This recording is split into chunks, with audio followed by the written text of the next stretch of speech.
This is the old Doctor Who show, episode number 100. 100. Doctor Who and the Daleks, recorded live. Kind of. This isn't. Then it's going to be edited. And if you're hearing this, you're definitely not hearing it live. So, recorded in a lie. Go forward in all your beliefs and prove to me that I am not mistaken in mine.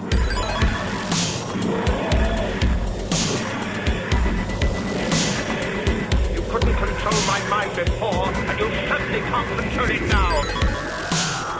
Would you like a jelly, baby?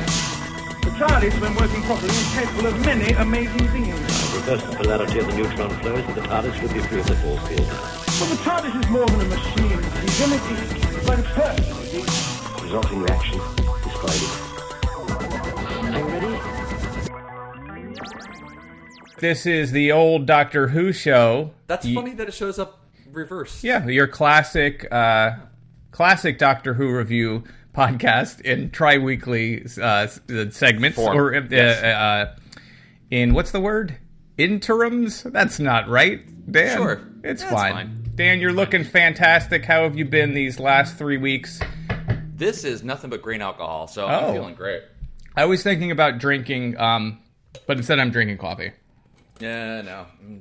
And I actually made a joke about wearing a cape, and I have a cape, and I was going to wear a cape, and it must be somewhere upstairs with the Halloween stuff.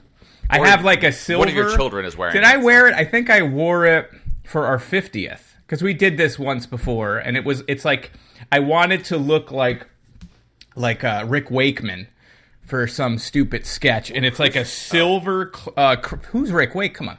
A silver crushed velvet cake with like a hood... that I bought. I bought off some woman that was like making clothes for Renaissance fairs or something. So that was what I wear. So I guess that's I'm letting you know what you could have seen. Well, I'm so glad you painted such a vivid mind picture. I think I wore it for the 50, so I got to do something different. So I did nothing.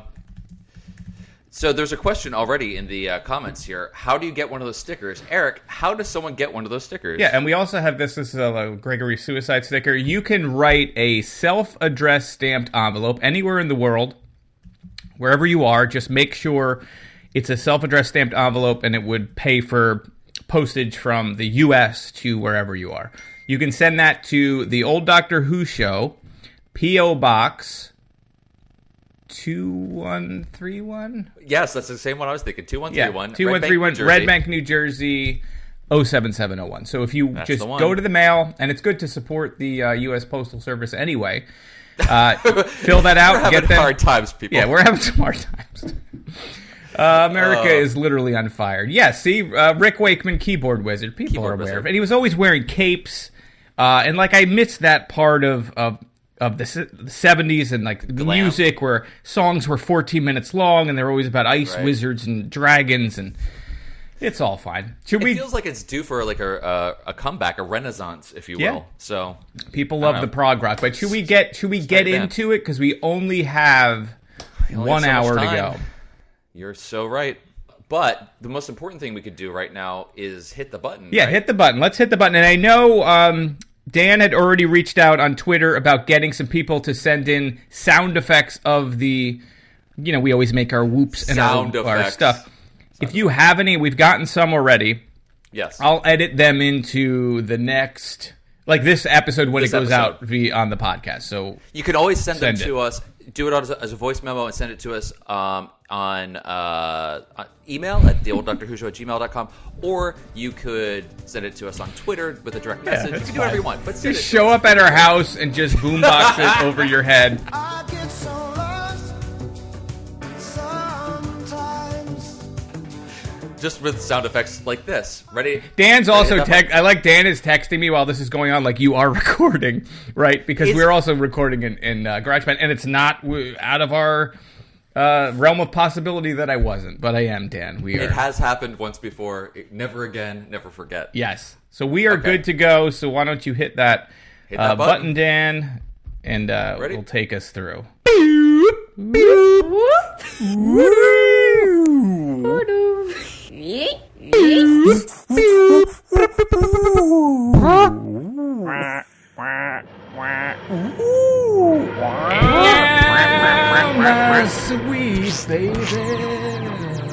it bigger on the inside, Dad?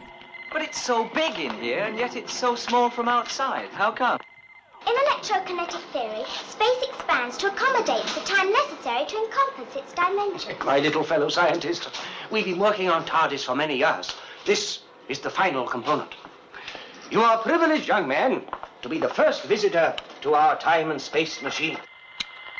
There. I can now set the controls for anywhere in time and space that we wish to go. When I push that lever, this room and everything in it will dissolve into their respective component electrical charges. We're all made up of them. These charges will then be transferred in time and space and reassembled in their proper order and their proper place. This is the old Doctor Who show. We are reviewing Doctor Who and the Daleks, which is a film from 1965. Lucky number 65. It's directed by Gordon Fleming.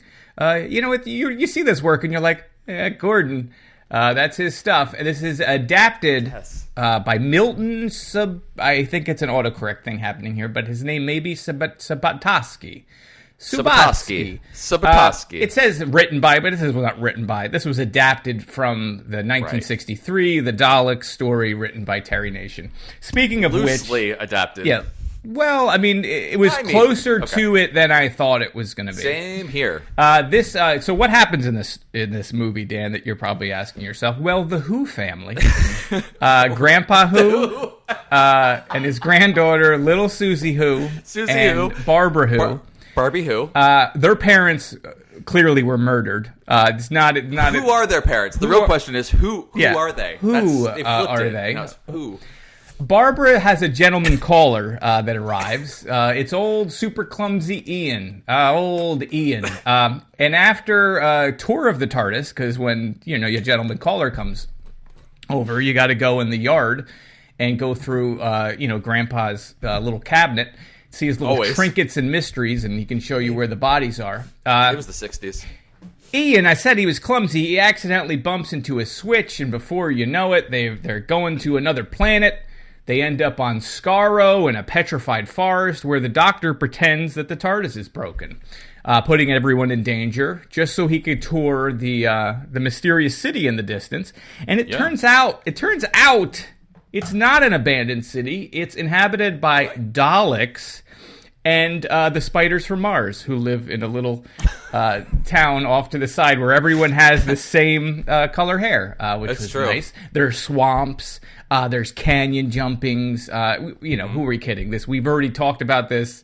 We did all of this already in the story of the Daleks, except this time it's in color. Yep. So what did you think, Dan, of the movie, the film, rather, for you snobs, Doctor Who and the Daleks? I was pleasantly surprised. I thought this was going to be a fun, campy sort of strange take on Doctor Who, and I was right. Oh. It was a serious drama about the existential concerns of life and death. It was fun. I guess we'll come back to the things that separate it from traditional canon of Doctor Who and the choices they made that are different about it. But leaving those things aside for the moment, it was a good story. I was wondering what I would have thought had I just come across this without ever having seen Doctor Who, just as it's on its own terms. And it was a fun adventure story. Like, it felt very much like somewhere above a B movie. Like, it did call to mind certain parts of it, like This Island Earth or something like that. It had those moments, but somewhat higher quality. I think the overall story is, even though it's somewhat different, is just as fun as the TV story. The characterizations are fun. The takes are different. Like, and I'm trying to resist jumping into those right away. But it's nice to see a story like this told with somewhat more money, more time put into it. Bigger budget is always nice. And just to see the differences around the interpretations of the characters that we've come to know. Overall, it was a lot of fun. It was as much fun as I thought it was going to be, which I kind of had a pretty high bar after just having seen stills and the trailer. Yeah, the trailer kind of puts you in that like totally swinging 60s. You're ready to drop some acid or something and watch it. Well, I'm always dropping. Yeah, well, was happening anyway. Anyway. Without getting too far into it as well, what was your overall take on it? I thought it was fine. I will say going into it, I did not know that it was the same Dalek story we had already done. I didn't either. I was like, Doctor Who and the Daleks, it's going to be a different take on... And you always hear, this is not in canon or whatever, because you never see... And now it makes sense, because it's literally... They just did the same exact story, so, it couldn't be in canon anyway, because it's literally the same characters. They did some tweaks. I thought some of the changes they made were better, I think. Like having her as Susan as like a little girl actually makes a lot more sense than the Susan that we got. And nothing against Susan. We talked about this, but I like Susan when she's the swinging, mysterious, weird chick that you get in the first episode of Unearthly Child. But you never is the best Susan, you never get that again. So with her, actually this little Susan seems to be more together. She's much more determined. She's not as afraid of everything. I thought that was good. Having them all related, like Barbara and Susan, like a big age difference between the two, but having them as a family unit sort of worked too. I didn't mind the Doctor being sort of... it's kind of weird the way that they did this Doctor, because he's sort of like lighthearted, fun dude in the beginning, because you see everyone's reading a science textbook. Yeah. And the first introduction you get of him is reading a comic, which is like, comics are for stupid people, and then, you're shaking your fist at the screen. But that was okay. But then I don't know if not that he was not fun, but he was sort of, I don't know how to really put it, but they didn't, the Doctor that was having fun reading the comic in the beginning wasn't necessarily the one that sort of played through the rest of the film. Right. And the things that they did change, I said I liked, but the stuff they kept, I'm surprised they kept the Doctor deciding that he wants to see the city, so he says it's broken. They kept all of that, and that was the part that makes the Doctor sort of unlikable. But right. I thought it was good. I thought it was fun. It was way more slapsticky than I was expecting. So that's the one change we weren't really talking about yet. Especially with Ian. He's he's a big goofball, and he's rolling into things, and he's falling, and he's doing I guess weird Susan double takes. The difference between Susan and Susie, the little girl, is probably maybe the biggest change, because she's. In my estimation of this, she's kind of the hero of this. She's the one with all the bravery, decides to go off and, she's the one that goes back, which is how it plays out in the original too, right? From what I remember. Right. But it's the way that for that little self-possessed kid was fantastic. But Ian is the one that is the biggest change. So, like you had said, the relationship is totally different now. We have Barbara and Susan are siblings, and Ian is her gentleman caller instead of them being teachers. But he's totally doing this kind of low-rent Dick Van Dyke take. Yeah. Which I really didn't like at first. I really didn't like that choice and the way that he was actually going about it at first. But as it went on, I thought it just got better and better. Maybe it was just my own perception of it and my expectations of what I wanted Ian to be, and they went something in a different direction. But he sold it towards the end, and it was just a lot of wah wah when he fell into the lever and set them flying and all that. Right. Yeah. Hair of the Hound just said that Doctor Who sends children into the woods to get drugs from strangers, and that's pretty much right on. True. Okay, but also since we're looking at comments here, so the fact, and every time it happened, it just made me want to scream. Every time Ian referred to the Doctor as Doctor Who. Doctor Who, yeah. So that is his surname. They're the Who's. They're the Who's family. They're 100%. Susan Who, Barbara Who, and when Dr. when I first saw it too, because the age difference is so different, I thought that Barbara was the daughter, and then Susan was the granddaughter. But then I was like, that's kind of weird without a husband, and that's a little racy for the 65, time. Yeah. And then at one point they referred to as my sister. So it was a little strange. But yeah, they're all the Who's. It's the big Who family in Whoville. Yeah. And it was so... Peter Cushing I like. I generally like Peter Cushing. Too. I like him in all the Hammer horror films, and obviously Grand Moff Tarkin from Star Wars. But it was really weird to see him so young. And as soon as I saw him, I just got Roger Sterling from Mad Men in my head, and like I just kept. Oh wow! I just kept imagining that this was just some Mad Men outtake or something. Oh, that's amazing! It was weird. I haven't seen him really like this before. It was a nice interpretation. It was. Like you said, lighter at the beginning when there are no stakes. He's just there, and he puts the chocolates down, and Ian sits on them, and he's all excited to show him this invention that he's made. They don't actually, I guess it doesn't matter. Like, I'm not going to try to tear this thing apart because it was just silly and fun. But Speaking of silly and fun, how fun was it when the Doctor, his plan, like at one point, was to kidnap the guy's girlfriend to push him into violence. And then Ian gets punched right in the face as part of it. Like, Ian, I don't know. It's just like, saying, oh, no, Ian, it's cool. He's like winking at him. And then he just gets knocked the F out. And then he's like out, and then they're friends. But it's like the Doctor is such a jerk. He caused all this stuff. And then he's like, oh, no, it's cool. Just take one for the team. I mean, to your point before, like it is once they get onto the planet, the Skaro, that he becomes more like the Hartnell Doctor. Well, yes, it's just the necessity of the story. Yes, and I think you're 100% right, because I feel like the story is written for a curmudgeonly old pain in the ass, and they kept those beats and they kept those story moments. But then when Cushing or whoever was making the choice to do it in a more goofy way, like the two of them, like in the beginning especially, like don't necessarily always jive. It doesn't always work. Yeah. But it was, he, as you said, Doctor Who, that kills me. Doctor Who decides to take Ian out to show him his invention while Barbie's getting all pretty upstairs. And for some reason, unexplained, he keeps the police box. Do you think the whole thing is built?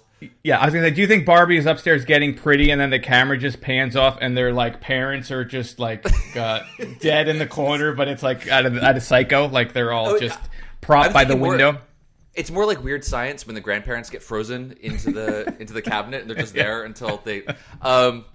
So he takes them out. So I have the police box. I do appreciate that they have the necessary beat that we get in all later Doctor Who stories when you have a new companion encountering the TARDIS for the first time and they do the walk around and it's bigger on the inside. What? It was fun. It was. I mean, especially since you're doing this for. I'm guessing. This is 65, so 2 years after the. Doctor Who has started, so we're somewhere in the second or third season of the show. It's becoming huge, but many people, this will be their first and maybe only experience of Doctor Who. So you get to have that big moment, which is really fun. You get to see him, wandering around the console room in the TARDIS, being a completely different thing.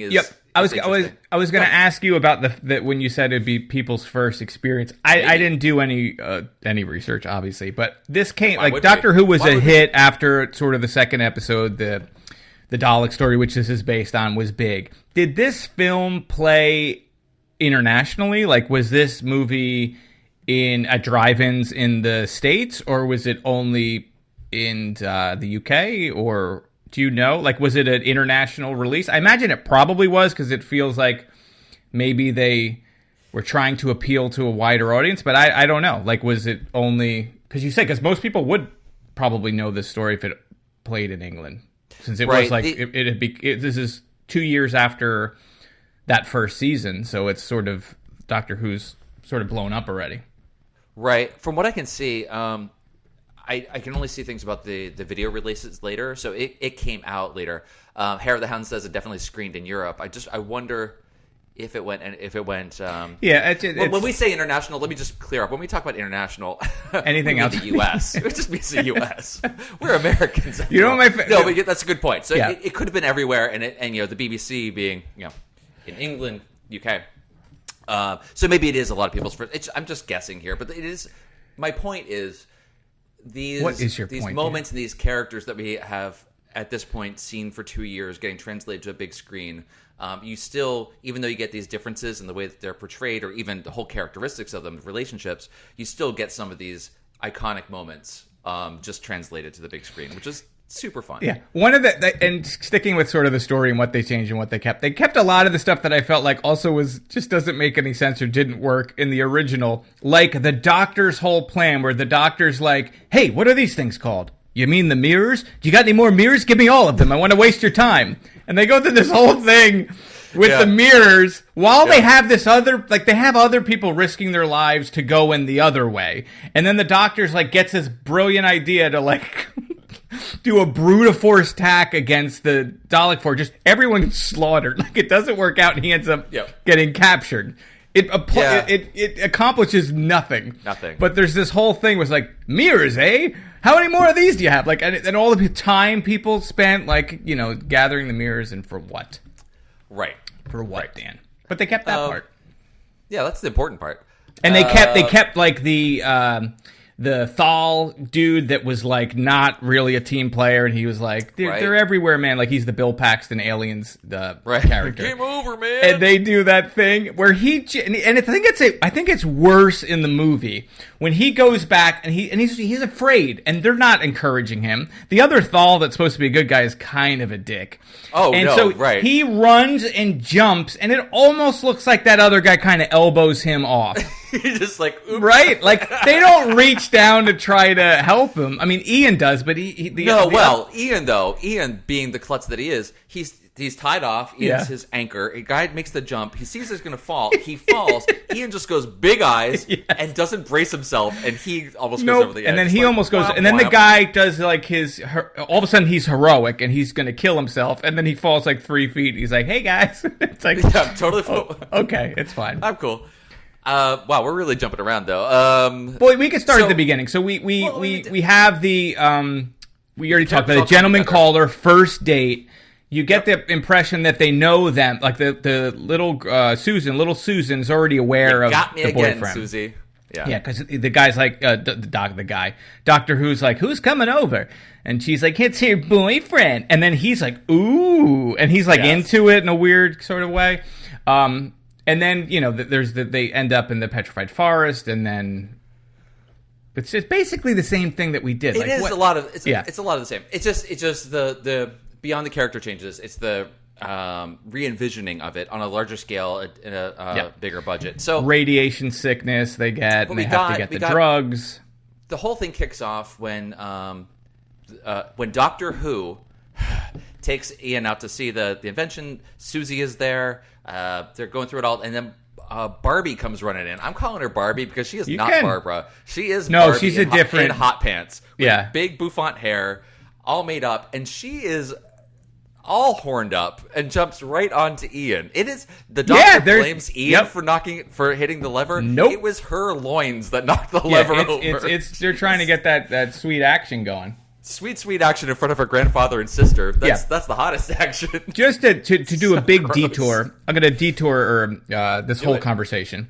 But watching this movie, it made me think like they could really just do a Doctor Who movie every 2 years, and I don't know why it was something nice about having a bigger budget and doing, instead of just playing a episode in the theater, but do like an actual movie, like James Bond. It could come out every couple years. Would you have wanted these movies to be like this, where they reinterpreted an existing story and made some changes to it, or would you rather have them every few years take an existing story, characters as they are, and translate it? No, I would kind of rather them reinterpret it.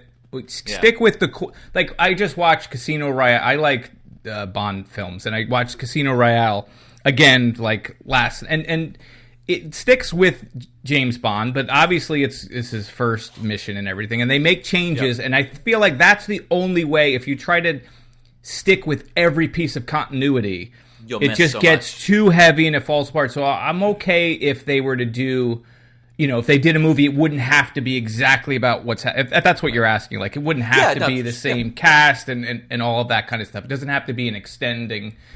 I would like extending the season, but it could be like get a really good writer and director and have their interpretation of like a good Doctor Who story.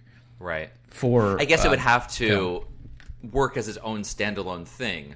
Yeah, I mean, you couldn't have so much reference to canon and other things you'd have to know about it in order for things to make sense. So in that sense, it would have to be its own little contained universe. Which it's such like a deep and rich property. Like you see all the stuff with the Marvel movies, and they're working off all the history of Marvel Comics and everything, and they're able to. Right. But you could really do that, I feel like, with Doctor Who. Pull out individual things. Yeah, and even if the movie universe has a continuity, because I feel like that's why the Marvel movies are so successful, is they do build off of each other. Is you can do that with film. I mean, maybe, because people are always complaining about the damn show. It would be like, maybe try a couple of films. Yeah. You have a whole movie on Davros. You just have like... Oh, you would be all over that. You just go nuts, and then it'll be terrible. I think you need to just write a spec script for it, and we'll get that under production. But anyway, let's get back to the so the story. Ian hits the lever that kicks them off into the future. They land on Skaro, and you're right. From this point forward, it's other than the character differences being what they are, the story is very much the same. They look at the map. Even the doctor, he looks at the map too of the stars and figures out how many that exact scene happened with Hartnell. Yep. One of the things I like, speaking of that part where they divide themselves and they're like, we're going to go through the caves or whatever, and you have that scene with the wooder and Ian, who's already been punched in the face. There's radiation everyone's dying of whatever, the fallout from the war. They've had their medicine, but Ian immediately puts the stagnant water in his eyes, and that it's my God, completely irradiated. They're in the middle of this stinking swamp, and dumping it in his face. He sees some stagnant water. He's like, I could really go with a good washing up, and just face full into the water. Yep, and then there's just like a really extreme close-up of like all the weird microorganisms that go into his bloodstream, and then all of a sudden he becomes that like bald, weird white guy from Prometheus, and he's throwing... but anyway. So, one of the biggest, I guess it's not really a big change, but we get into the petrified forest, and that's a lot of the same stuff, but it just feels creepier. It has a great I thought that was feeling cool. to it. That was a lot of fun. They see the city, so they have this whole sequence of them deciding we've come to a big city on an unknown planet. We don't know anything where we are. Let's split up. And they all decide to go in different directions. And even before that, though, right? So even before that moment, they're outside. They're in the petrified forest. Little Susie who is accosted by a mysterious hand that then drops the medicine and leaves. And then later she meets... That first? I thought that was later. That maybe right I can't remember. I don't remember. I feel like that happened first, right? Before the city, and then they all go back to Doesn't matter. Doesn't matter. My point just being, when she sees this guy later... He's like, hey, I tried to give you the medicine before. It's like, why didn't you What's wrong with you, creep? What his plan was just to touch her on the shoulder, run. Like, it was like, just hang out and say, hi, my name is... Exactly. Yeah. Don't tap her from behind, and don't make her feel like an idiot for running away from a stranger in the woods. So they go to the city. They have this whole drawn-out sequence of Ian stuck in a video game trap where he has to hit the lever and get through the door at the same time. Yes. What he needed was a big boulder. You push the boulder onto it's obvious. You hit the triangle button and you pull the left stick. And I believe that is from the show too, right? That whole sequence, I think, was also in the original one of the 5 parts or whatever. You do know this, that when we watch a story, I immediately forget it as soon as it... Anyway, so they have that. So we get into the Dalek city, and this is the biggest change. One of the big changes is the Daleks have an incredible sense for sculpture and modern art. Yeah, you wouldn't expect that from the Daleks, but they just have exquisite taste. Well, I'm assuming that is the geometric patterns. The original people had built those wonderful things, and now they're just occupying them. Could be. Yeah. I mean, just like from the art direction throughout, we have these huge sets, just gigantically tall. That must have been all practical, obviously. On the walls, they have these twisted, shiny metal sculptures along the walls that don't seem like they're functional at all. But just the art direction is very specific, very of its time, and totally different than you would have gotten on the show. Not just because it's color, but just the scope is different and just a different vision of the entire thing, which is fun. But then you get to see the Daleks. Yeah. And speaking of the audience, to see them in color for the first time, and so many of them. Yeah, and the build quality was better. Just the color nature of itself, like that Technicolor look and that feel, and how bright and vibrant. Like, I love the look of the film just from the way that the coloring was done. I was trying to find it. It didn't actually say if it was in. Not that this matters at all, but that it was in Technicolor, which is a. Oh yeah, I mean, I'm just throwing that out there. No, I know. I know it's the, like Kleenex. It's a kind of a generic, but Yeah. I didn't see anything in the credits about how it was filmed, and I don't see anything anywhere else. But anyway, you get a couple of like Dalek things that get established that I guess is no longer the case, right? So and this was in the original story too. Yep. That they're in those travel machines because there's so much radiation around and they can't leave, otherwise they'll die. Right. And then at one point, they're trying to get the medicine because they want to be able to get out of it. And I would be, if that had worked out and it was just those weird slug people running around, that would have been. But once they leave Skaro, they stay in the travel machines. But right. There shouldn't be radiation on those planets. I guess they just really like. But that's, like you said, that's not unique to this movie. No, That's just the way that that it has happened. Yeah, at some point, I guess they just stopped talking about that. Right. They they kept the same thing where they are basically bumper cars and they have to stay on the electrostatic metal tracks that they can run on. And we that get whole sequence was almost exactly the same. So we so much of it's the same. When elevator sequence. Yeah, the elevator sequence is the same. When they get captured and they decide that they're going to use the coat that Susie had gotten from, was it? It was one of the spiders from Mars. Yeah, spiders from Mars. What they should have did was they should have got the coat and then did the old little Susie gets on someone's shoulders and they look like a taller businessman. Giant, they get scared and run away. They could have walked up. I'm here to inspect the Dalek station. Yeah, that would have worked out great. But anyway, so it was nice to see that reinterpretation of the scenes that we have already experienced before, but with these different characters. The one thing that was strange, though, is how much Barbara really enjoyed playing with the gruel pudding in her hands. Just kept I love the food. The food on the tray was great. When you see the food, how unappetizing, and she's just holding it, and they splatter it on the... And I believe that was the same, too, from the original. They did the food. Same exact thing. They pull out the creature, and then, somehow Ian can still they fit stick inside. Ian, and he talks through with the voice, and then they abandon Ian. They're like, the elevator's here, we can't wait. And then somehow the elevator manages to come down. I did like those how... are the pieces that worked before, though, so I'm glad they kept that. Yeah. It was, because it was more parts... I think it was 5 parts, right? Or 4 or 5 or 6 parts, whatever. It felt long 20 when parts. we did. Yes. Yeah. I felt like the elevator scene was so much nicer here because it was a lot quicker. I remember, didn't we have to watch like elevators going all the way up, and then there's shots of the elevators going? Yeah, so it was nice to just sort of get through that. You just get a scene where they abandon Ian, they don't care, and then there's like a cut and the door opens. He's like, "Hey guys, I made it," and they're like, "All right, right, you're our best friend." Okay, one thing that we haven't really talked about is the major change to the Thals. The Thals are just glamour pusses, and I don't know what was going on there. Like, I can't remember what they looked like. They did not all have super long eyelashes and not so much eye makeup. Yeah, no, not at all. That was a big improvement. The haircut was kind of the same, but like they all had the same kind of bowl cuts. They all had the shiny platinum hair. It was strange, and I live in an era now of gender fluidity, and RuPaul's Drag Race is one of my favorite shows. All this, it is really progressive in 1965 that this was. I don't know what to think about it. It was so distracting. It was so distracting. Well, you would just have scenes. Make them aliens? You would have scenes where the Doctor was walking around their camp, and in the background, there's just teen Thals just chilling and smoking. And it looked like somebody's passing another person a bong. Like everyone's just chilling. Like there was a lot of them. None of them talk. You only get dialogue from one guy, right? And maybe his girl, maybe two. Yeah.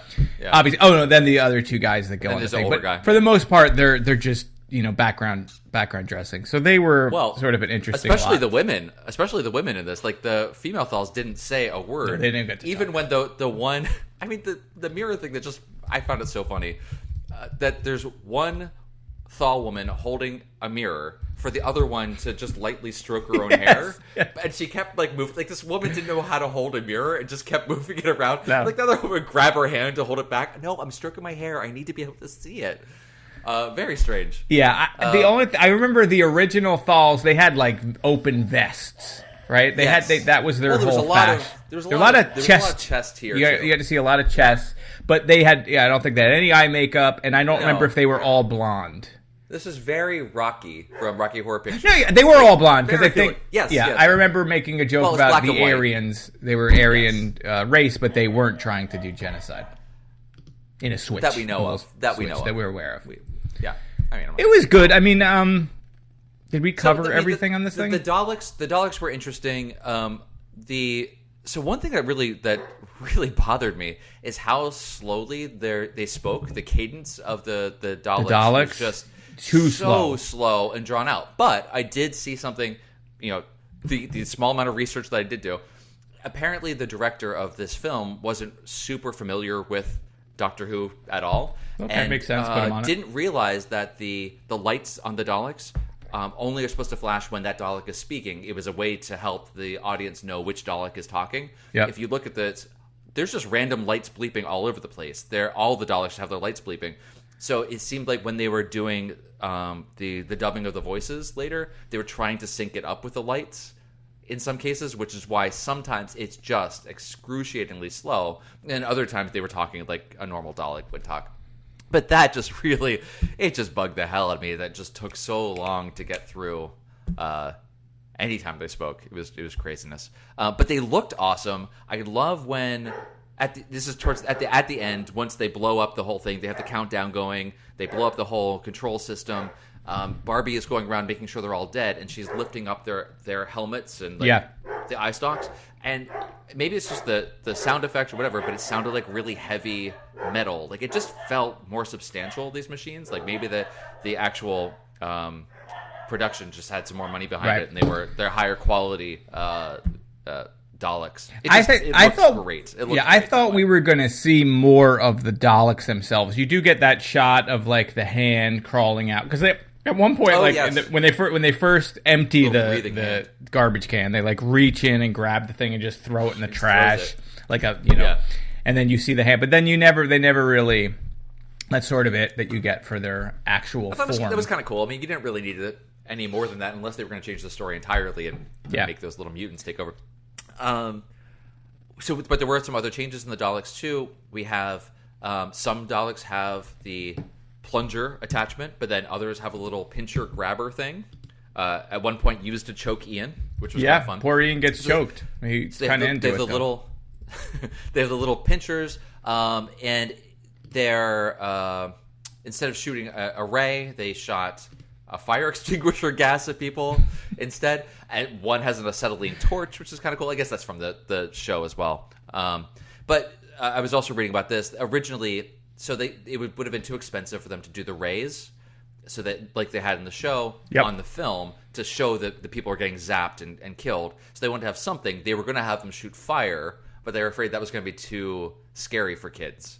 So instead of shooting fire, they shoot a fire extinguisher just to have something to react to. Yeah, the fire extinguisher bit was fun. I mean, it was fun. It worked fine. Like I thought at first, when the first time they shoot Ian with the fire extinguisher, I thought, oh, that's another weapon they have. They just have like a nerve agent thing, but like no, that's their main weapon. Instead, they just totally changed that part. Didn't matter, small thing, but otherwise being pretty faithful to the way the Daleks are represented in the show, which is kind of cool. What else you got? One note I saw while we were talking, people were commenting. Yes. And Creator Talks podcast, which I was going to plug later. That's guy Chris Calloway. I thought it was so right. I said your name. Mentioned that there was a double feature in the U.S., I guess, with Night of the Living Dead. Well, that would be great to see Doctor Who and the Daleks and Night of the Living Dead at the same time. Yeah. So I guess it did play here. So there you go. Thank you for that. Audiences then would have had absolutely no frame of reference, really, generally speaking, to what Doctor Who was. So this would have been their only... Yeah, no, it feels like that. It feels like an old 60s type sci-fi movie. A little goofy. Not really scary at all. There's no, like... I don't know. There's no, like... I guess that the Daleks are supposed to be scary, but it's not... Right. Doesn't feel too much like a monster movie. Right. I mean, I love the production value of it. There's some strange things that are just artifacts of the time. Like, They split up, and they're going to try to make their way into the Dalek city. And Barbara and Ian and a couple of the Thals go over the mountain in the back way. They're going to go through the cave. Speaking of, I thought I was going to say the mat work. That mountain scene was fantastic. I thought the art direction and the way that they did those, it really felt epic, and that was great. Yeah, especially that mountain scene, exactly that really what long I was shot. To. It looked beautiful when it was still, and you see them in the foreground climbing up a mountain. The only thing that ruined it is that their proportions were totally wrong. So that by the time they got to the top, they were going up a 20-foot cliff as opposed to climbing up an entire mountain. But the mat work itself. It looked great. That scene's the most obvious because it's just so vast in the way the effect works.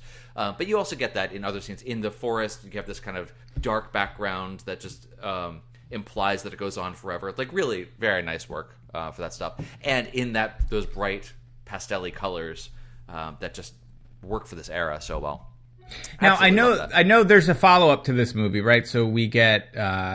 Peter Cushing again. There's one more movie, which I think we're going to review that when we end the podcast, which honestly is like 3 years from now. Next week? Are we going to do that next week? Or?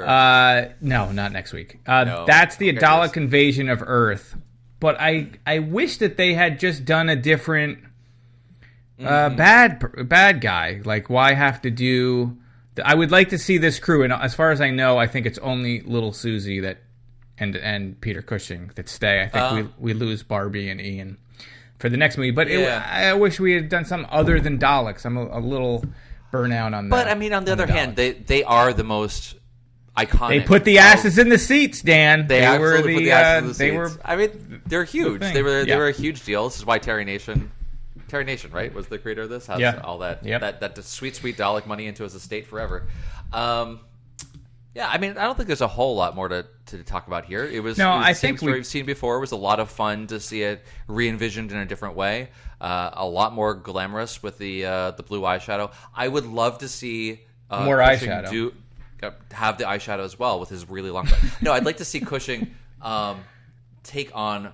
I'd love to see him doing other stories besides the movie we're gonna do later. Yes. I would just love to see him as the Doctor that we know from the story. So you want to sub out like Hartnell for Cushing? I mean, as much as I do love Hartnell, because as much as I love him because I respect the work that he did to create the character, and he has his moments, especially as his run as the Doctor goes on and becomes a more complex character. I do enjoy that very much. Yes, I kind of would have liked to have seen what the whole shebang would have started off with had it been Peter Cushing from the beginning instead of Hartnell. It just would have been a different feeling to this Doctor. Yep. Though maybe it would have been more similar to some of the other Doctors we get later, because he has that inherent warmth that you only get flashes of from Hartnell, which are the points where that makes it even more poignant when you see through the gruff exterior. So maybe it wouldn't have worked as well, but I would love to have seen him try. I would like to see. So if anyone wants to do some fan art and do complete recreations with Peter Cushing instead, we have the technology. Just get into that, please, and send it to us. Should we go through? How much time do we have left? Does it show how long we've been recording? Yeah, we're running up onto the end. Well, we have about 15 minutes left on this stream. But if you want to cut it here, we can jump over to... before we kill the stream, we should read some of the comments in this, because they'll be dead when we start a new one. So is there anyone saying anything? As a reminder, we're going to cancel this stream. Not cancel. We're going to stop the stream, save it out, and then start another one. If you guys want to rejoin and have any questions for us, someone said that I should. Someone in the chat said I should be canceled. It's funny you said the word canceled as I read the word canceled. Whenever that happens, I know that we're in a simulation. It's because you called it the Who family, and we have established that obviously that is what they're called, because he is Doctor Who. It must be Germanic, I guess. Mr. Who. Yeah, it's no, it's a Doctor Who. I went to doctor school, so. Where are their parents? Maybe you find out where their parents are in Doctor Who. That's what the whole next story is about. Yeah. Dalek invasion of Earth. Now, Dalek invasion of Earth, that's also a story. So is the second one also another retelling of an existing serial? Let's find out when we get there. Probably. Which is kind of a bummer. Well, this was fun. It's too bad it's not a new adventure, but we'll find out. Well, you know what? I think we're Are we good? Did you see any comments? I don't want to ignore anyone's comments. All right, let's start here. I'm going to go all the way back. We have You Sound Like a Cyberman. We dealt with that, Dan. Yep. Let's Normal. just do We're quick all edits good. here. Sounds good. Everybody's Wrap it up. good. How do I get a sticker? We talked about that. Rick Wakeman. Someone doesn't believe that our sound effects are not electronic. Oh, no, then I I know. get You canceled. see behind the curtain now. Yep. Always a good sign when I'm laughing out loud. Thank you. Always wish Peter Cushing had to run on TV. So that's just what you said, Dan, same. as the doctor. I So think in same. agreement Look at there. Doctor Who is the worst babysitter. We talked about Doctor Who, sending kids into the woods to get drugs. Peter Cushing did a great job of being William Hartnell, a William Hartnell type doctor and less grumpy, a very different role for him. Yeah, I would 100% agree. And then we talk about the movie, which we talked about. Oh, that's something about mirrors. Sure, they do. How do you think they get? Okay, they're talking about the mirrors. Someone talking about Ziggy makeup. Stardust. So much about the makeup. Yeah, that makeup's just fantastic. Okay, the last it one. really was just like. Yeah, the last bit was. This is great. How often do you? I can't read. How often do you guys live stream? We Never. really don't. We just do on special occasions. So this is our 100th episode. Dan and I have been doing this since 2015, when the world was good. Did you ever notice the world was sort of normal, and then we started the show and everything just freaking went to hell. fell apart, at least in the States. This so is really our fault. yeah, it's we're sorry. But yeah, we only do this special occasion, so we'll do this for the 100th. We did it for the 50th, and we'll probably do it at least one more time. Probably one more time. Right? Yeah, I mean, for fine. sure. All right, so we're gonna kill this, right? Wait, actually, no. Let me change Oh. plans. We're here. We're ending the show, and we still have a few minutes left on the stream. So if you guys have any questions or comments that you would want us to answer live right now, feel free to type them in. Also, we got an email. Thank you to Paul for writing into us. It's a long email, but he said we could just quote the bold parts, which is what we're going to do here. So yeah, this goes back to something we mentioned on a previous show. We were pondering this question, and he gives us a good explanation. He says, you were asking about the TARDIS not being able to make short jumps in the black and white era of Doctor Who. Obviously, in the first decade of the show, the TARDIS serves as a story device in much the same way as the Time Tunnel does in the eponymous series, or the alternative history portal in the TV series Sliders did to get regular characters. Look at that Sliders reference. I haven't heard a Sliders reference. Jerry O'Connell is somewhere going, yes. He just woke up from a dream. That's what happened. So that's Fun cool. fact, I've never actually seen an episode of Sliders. I don't think I've seen an entire episode Not a of single Sliders, episode. I've seen it. Paul goes on, anyway, we're all aware TARDIS navigation did improve, certainly by the time of The Invisible Enemy in 1977. The TARDIS is a steerable vehicle with great accuracy. But to answer your question, it's nice and simple. The TARDIS gets a lot easier to pilot after the Time Lords gift the Doctor a brand new dematerialization circuit at the end of the Three Doctors. Which we saw and just don't remember. Which we did. That's totally true. So Paul says this implies that it is not a TARDIS guidance system that's faulty, but something intrinsic in the very nature of dematerialization and rematerialization that is the key to how specific one can be when piloting the craft. I feel like That's we've awesome. learned something. Yeah, I I buy that 100%. something. And lastly, it just gives us congratulations for our 100 episodes, and here's to 100 more. Eric, you got another 100 in you? Yeah, easy. I know you do. Easy. Easy peasy. Yeah, they created the old Doctor Who show podcast to train the faithful. Right? Yeah. One must not go against the word of God. Eric, what's in this podcast? Pain. Yeah, exactly. Exactly. That's what I was thinking. It's like we're going to trade our podcast for a richer one, and we'll lose that too. No. You know what's great is like when I watch the trailer. We're talking about Dune now. When we watch the trailer for Dune, that scene where Paul is, and this is not a spoiler, it's in the actual trailer, is talking to the Reverend Mother, and he says, my dad rules a planet. Yep. And then, she's like, he's losing that. And then he says he's getting a richer one, and she says he'll lose that too. I've read Dune 5 times. That's not in the David Lynch movie. And then I was like, oh, that's actually pretty cool dialogue. I guess they added that. And then I'm rereading Dune again for like the 6th time at this point, or the 5th time. And that scene is in it. It's like you don't Does see she it. say that? She says it. Well, you okay. don't see. We're going in on this one. You don't see that scene happen in real time. You only hear about that scene via Paul when Paul is talking to Thufir. He's reflecting on it later. He's saying what she said and what he said and whatever. So it was just interesting because it's word for word right out of the book. And but it doesn't happen in chronological yes, order. it's kind of in the way it's interesting, depicted right? in the book. Because the way the book is, the book sort of you're in that timeline, whatever, and you're with Paul and her, and that scene never happens. And then later, he recollects a scene that you should have been a part of, but you get new information. I'm rereading it now. This is only my second time through. I'm about a quarter of the way through it again. God, it's such a good book, and it gets better the second time. I can imagine it only gets better the sixth time. So. I think, realistically, I feel like it probably... I read it in high school.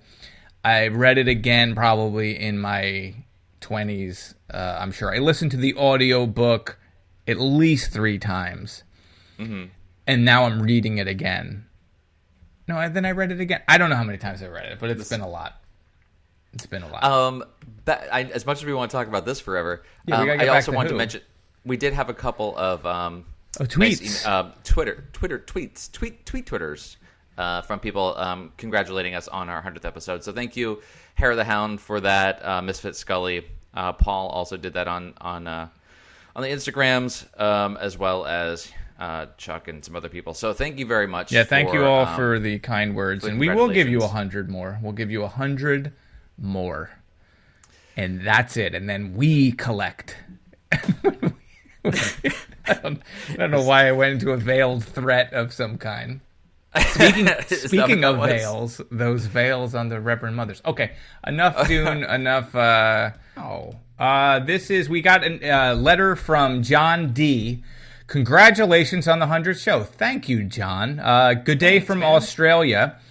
Hello, Dan and Eric. It is a fantastic achievement to reach this milestone of 100 podcasts of such high quality and content. Thank you very much. I've enjoyed everyone. Fondly reminiscing with you guys about a show very dear to my heart. We absolutely agree, and thank you for the kind words. I have left reviews for your show on iTunes Store Australia. Thank you. And I have told some mates who also love Doctor Who about the show, and they started listening. That's the most important thing, is telling people in real life who may like it, because that's the only way that anything... It's the only way that we get out of our contract. It's the only way the good guys are going to win, is if we tell people more of us about good things, I recall my dad taking me and my brother to see the Dalek double bill at the local Odeon cinema, and there was a red Dalek in the foyer with tall red lights and a claw reaching out as well. That is super cool. Keep up the fantastic work. Looking forward to the next 100 podcasts. Oh, God, could you imagine? 200? I don't know. We're going to make that. We'll have a coldie for you here in South Wales. Yeah, and I do regret not drinking for this show. So if you're drinking now, God bless you. And then there's a review here, which I will read. Fun and good memories. This is a great, fun show filled with good-natured banter, as well as reviewing classic Doctor Who with a fresh eye. Having seen the series since Patrick Troughton, this is an enjoyable, nostalgic journey through the classic Doctor Who stories, reanimated fondly by Dan and Eric. Highly recommended. Well, thank you very much. That's 5 always stars. Nice. 5 stars. That's what I like. 5 stars. How much time do we have? Can we do another? So thank you. So we got some questions here. Uncle Beard says, who would you recast as film Doctor Who? Susie Who and Barbie Who now? Who we do as Susie Who and Barbie Who? Oh, dang. Okay, so we have to pick. Okay, for this particular movie, it's going to be this movie. Yeah. Okay, so we're going to have. Who are we going to have? It's got to be someone. I would always like to see Steve Coogan as Doctor Who. I don't know if that works for this story or that combination. Sure. Obviously, it would be probably a little funnier, but I've always wanted to see that. Who would you do? Susie? So Susie as a child. What you keep that book by the side of your bed about young Hollywood, where you have I have my subscription. When you're in a liberal, we all meet under a pizza place, and it's great. You get who would be Who would be a good curmudgeonly either of them old would be really doctor. hard. Well, the only thing I can think of for Barbara right now is Zendaya, because I've just seen the God, we didn't even talk about the Dune trailer. Can we just talk about Dune instead? Guys, we're done. We just want to talk about Dune. God, I've seen that so many times at this crap, point. I can't wait for that. I can't get enough of it. I'm sorry. I think the I'm never casting good at for this casting. Susie, I'm not either. I think the casting for Susie was impeccable. The character was great, and that child actor sold it so perfectly. So I can't imagine another person taking. Yes, that I role. can. We go back in time and we get the actress that played Small Wonder, and she's going to be the new Susie. No one knows that. As a robot. The dad is going to be Hannibal from the A-Team, and he's going to have a cigar the whole time. No, let's do Peter Falk as Columbo. with the one eye. With the one eye. Yep, with a little Susie as a Small Wonder, and then Ian would be who is the well, it just should Charles Nelson Riley. Charles Nelson Riley. Is I would be 100% on Charles Nelson Riley on that. If we're gonna do Charles Nelson Peter Riley, Falk, Charles Nelson Riley, and Small Wonder. Perfect. Yes, Alan Partridge as a Time Lord would be perfect. Uncle Beard, if you had better casting, please let us know, because obviously we're bereft of ideas. Hair of the Hound says, check out the new movie-style Dalek action figures from Character Options. They're gorgeous. Now, I think is that the Hair of the Hound? You posted on Twitter, I think, a bunch of figures that looked really cool. Yeah. I don't know if it's the same ones that he's referencing there, but... I love. Yeah, these good look, stuff. They are the iconic the Dalek design, and they just look so high quality in this movie. Loved it. We don't see enough like who's the Dalek? Who's Eric, the Dalek enemy? You gotta read this comment there. This is Wait, great. what is Columbo it? who? Just one more thing, Davros. Totally. And then you see the Daleks. You see the Daleks commit some kind of crime, and then slowly he's like, you got to give. Yeah, I love country music, and then he wants to know why the radio station was changed to a classical station instead of country station. It's beautiful. Wow, that's really specific. Yeah, I've been rewatching Columbo. Like on here, you can get Peacock, which is free, which is I think Comcast. Streaming, but you can watch Rockford, so I go between the Rockford Files and Columbo, and my wife just makes fun of me that I'm this old man. You are an old man that just sits there and watches Columbo. I love it. I love it. Hey, something that soothed the nerves. I should have dressed up like one of the Thals today, with one of those, because he's got the cape and that really heavy blue eyeshadow. But I was trying to say something before. What is the enemy of the Daleks that are like the disco queens? That are awesome. What are they? The Mohegan Suns. No, it's not the Mohegan Suns. The Moanas. The Moanas. Movians. It's something with an Mandalorian. The Mandalorian.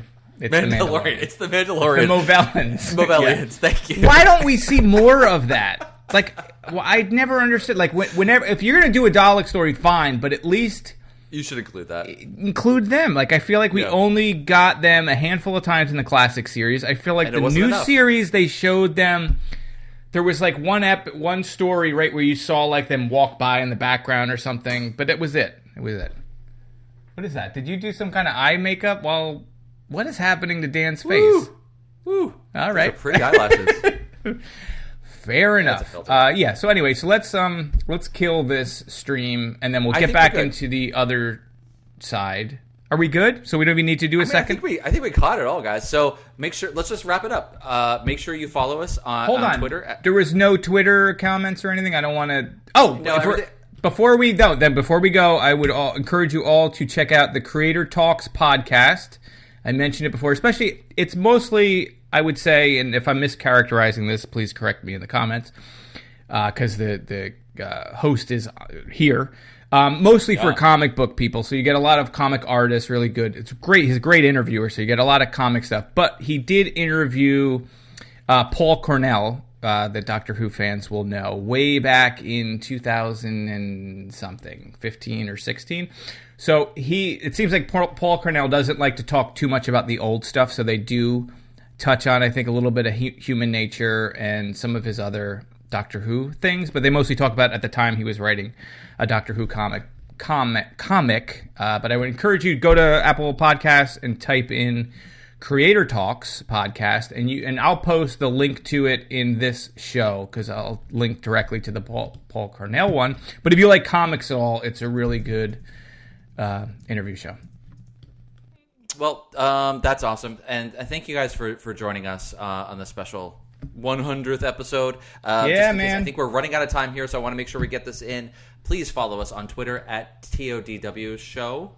Same on Instagram. I cannot wait to make the gifts for this one. Oh, you're gonna have some great gifts. But while we're plugging things, oh boy, hey now, you got to follow Dan and I. So I'm E Grissom and Dan is Dan JNJ on Twitter because I've been stuck at 850 followers for years. I don't care about my follower count. I'm at 860. I got to get to 1,000. I got to get right. Sure you do. It's fine. I'm basing. You'll be released. Who decided that we were going to have metrics to how good we feel about ourselves? What a horrible society. But follow. I should be. Feel free to follow them anyway. Yeah. More importantly, go to your iTunes store, leave a good review for us. That would be great. Help other people find out about us. If you want to send us an email to theolddoctorwhoshow@gmail.com. And if you want one of these stickers, P.O. Box 2131, Red Bank, New Jersey, 07701, and I'll get them out to you. That would be awesome. And I usually throw in some other stickers and stuff with it, so you get and order all of Eric's comic books. Yeah, and order my books. Get it from your local comic shop. Just do it. That'd be great. I got nothing else to plug, so who cares? Yeah, we're good. Folks, we're good. Apologies if I missed. So yeah, apologies if we missed anyone's feedback. I feel like we probably heard from. We are people. It's just time. It's just time. There's no need to go to another one. So thank you, folks. You're the best. Yeah, thank you. Yeah, I think we're done. Yes, thank you. Yes, thank you. Yes, have some.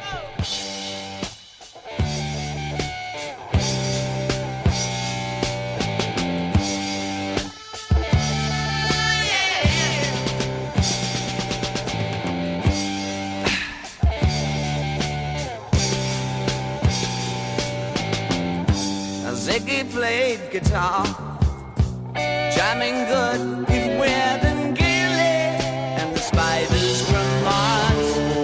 We played it left hand, but made it too far. Became the special man, then we were Ziggy's band. Ziggy really sang, screwed up eyes and screwed down hairdo. I love the podcast. It's so much fun. It really is. I must send off the stickers. Bye.